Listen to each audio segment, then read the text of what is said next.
We provide you the platform to turn your dreams into reality. Give wings to your aspirations with KR Mangalam University. पिछले 24 घंटे में रूस ने Ukraine पर हमलों की रफ्तार तेज कर दी है और पिछली रात पुतिन की सेना ने अपने तरकश के हर तीर का इस्तेमाल किया ताकि यूक्रेन की कमर तोड़ी जा सके। अब आपको बताते हैं कि ताजा हमले में रूस ने अपनी किन विध्वंसक मिसाइलों का इस्तेमाल किया।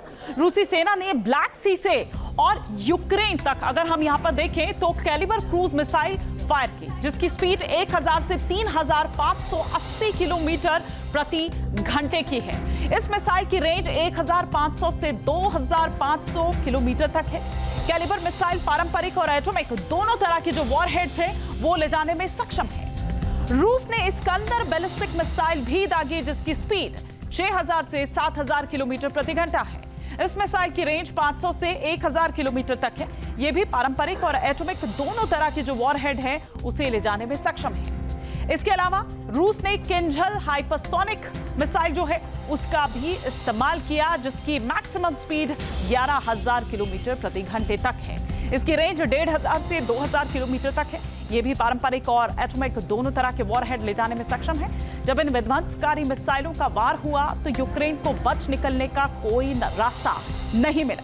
इधर यूक्रेन को सबसे बड़ी एयर स्ट्राइक से दहलाने के बीच रूस ने रणनीतिक रूप से काफी अहम माने जाने वाले जो पोक्रोवस्क शहर है उस पर कब्जे की कोशिशें भी तेज कर दी हैं। रूस की सेना नई रणनीति के तहत आगे बढ़ रही है, हालांकि उसे यूक्रेन के भारी प्रतिशोध का सामना भी करना पड़ रहा है।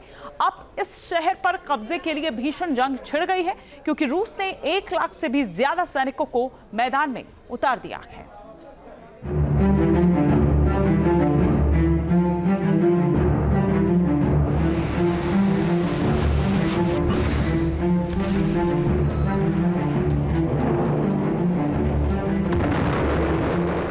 पिछले 1 साल से यूक्रेन का पोक्रोवस्क शहर जंग का अखाड़ा बना हुआ है।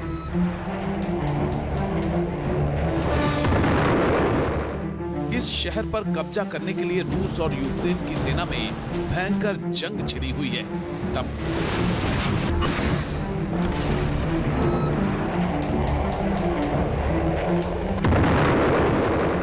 तमाम कोशिशों के बाद भी रूस इस शहर पर नियंत्रण नहीं कर सका है। रूस ने पिछले साल भी पोक्रोवस्क पर कब्जा करने के लिए बड़ा ऑपरेशन चलाया था। हालांकि यूक्रेनी आर्मी ने इस इलाके में रूसी ऑपरेशन को नाकाम कर दिया था। अब इस शहर को राष्ट्रपति पुतिन ने रूसी नक्शे में शामिल करने का मन बना लिया है। इसी कारण रूस की सेना अब नए सिरे से रणनीति बना रही है। पूर्वी यूक्रेन के डोनेट्स्क इलाके का हिस्सा है। ये हिस्सा अभी पूरी तरह से यूक्रेन के कब्जे में है। अब पोक्रोवस्क को घेरने के लिए रूस ने नई रणनीति बनाई है। रूसी सेना सीधे हमले की बजाय दक्षिण और उत्तर पूर्व दिशा से पोक्रोवस्क में एंट्री कर रही है। रूस के जवान छोटी छोटी टुकड़ियों में बाइक और ऑल टेरेन गाड़ियों पर सवार होकर शहर में घुस रहे हैं। इस शहर पर कब्जा करने के लिए 1,10,000 रूसी सैनिक मैदान में उतर चुके हैं। अब इस समय रूस की रणनीति है कि वो पोक्रोवस्क को पूरी तरह से घेरेबंदी कर ले। तभी आप देखेंगे कि सूचना आई है कि 1,11,000 के आसपास सैनिक इस इलाके में अब देखे जा रहे हैं, रूसी सैनिक। और इन सैनिकों के माध्यम से आर्टिलरी का उपयोग करके और इवन ड्रोन्स और अत्याधुनिक साधनों का इस्तेमाल करके पोक्रोवस्क को पूरी तरह से घुटने पर लाया जा रहा है। और सिर्फ पोक्रोवस्क ही नहीं, वो जो 3-4 कस्बों का एक दायरा है जो कि सिक्योरिटी के लिहाज से बहुत इंपॉर्टेंट है यूक्रेन के लिए, खासतौर पर लुहांस्क और डोनेट्स्क के लिए, तो उन सारे कस्बों के ऊपर अब फाइनल प्रहार करने की रूस की जो मंशा है वो दिखाई दे रही है। अब रूसी सेना पोक्रोवस्क शहर पर ऑल आउट अटैक की तैयारी में है। हालांकि अब तक 20 साबित हो रही यूक्रेन की सेना भी हथियार डालने को तैयार नहीं है। अब सवाल ये है कि दोनों देशों के लिए पोक्रोवस्क क्यों जरूरी है? आखिर क्यों इस छोटे से शहर पर कब्जे के लिए भीषण जंग छिड़ी हुई है? दरअसल पोक्रोवस्क रणनीतिक दृष्टि से बेहद अहम शहर है। यूक्रेन के ज्यादातर सप्लाई रूट से लेकर रेलवे कनेक्शन और सेना का डिफेंस सपोर्ट पोक्रोवस्क से होकर गुजरता है। इस शहर पर कब्जा करके रूस न सिर्फ यूक्रेन की सप्लाई लाइन तोड़ सकता है, बल्कि रूसी जनता के आत्मविश्वास को भी बढ़ा सकता है। पोक्रोवर्क्स की स्ट्रेटजिकल इंपॉर्टेंस रूस को भी पता है, यूक्रेन को भी पता है। तभी आप देखेंगे कि लगातार 1 साल से इस पर्टिकुलर कस्बे के ऊपर दोनों तरफ से जबरदस्त युद्ध चल रहा है और रूस बहुत कोशिशों के बाद भी इस कस्बे को जीत नहीं पा रहा है। दरअसल इसके डिफेंस करने के लिए यूक्रेन ने बहुत सोची समझी रणनीति अपनाई थी। यहाँ पर पर्टिकुलर इलाके के ऊपर अपने ड्रोन ऑफेंसिव को मजबूत करके रखा था और बार बार रूस को मजबूर किया कि वो अपने अटैक्स का दायरा चेंज करें।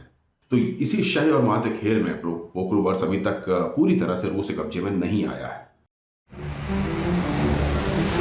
रूस और यूक्रेन का युद्ध शुरू होने से पहले पोक्रोवर्स्क में लगभग 60,000 लोग रहते थे।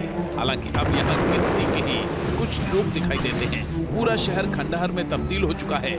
पोक्रोवर्स्क की मशहूर कोयला खदान कोकिंग कोल माइंस भी अब बंद हो चुकी है। ये शहर भले ही वीरान हो चुका हो, लेकिन रणनीतिक रूप से काफी अहमियत रखता है।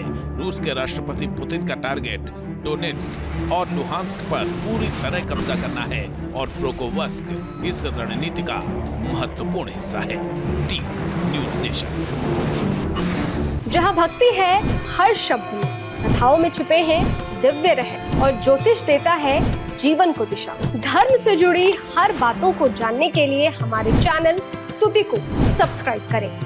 चैनल पर जाने के लिए इस लिंक पर क्लिक करें।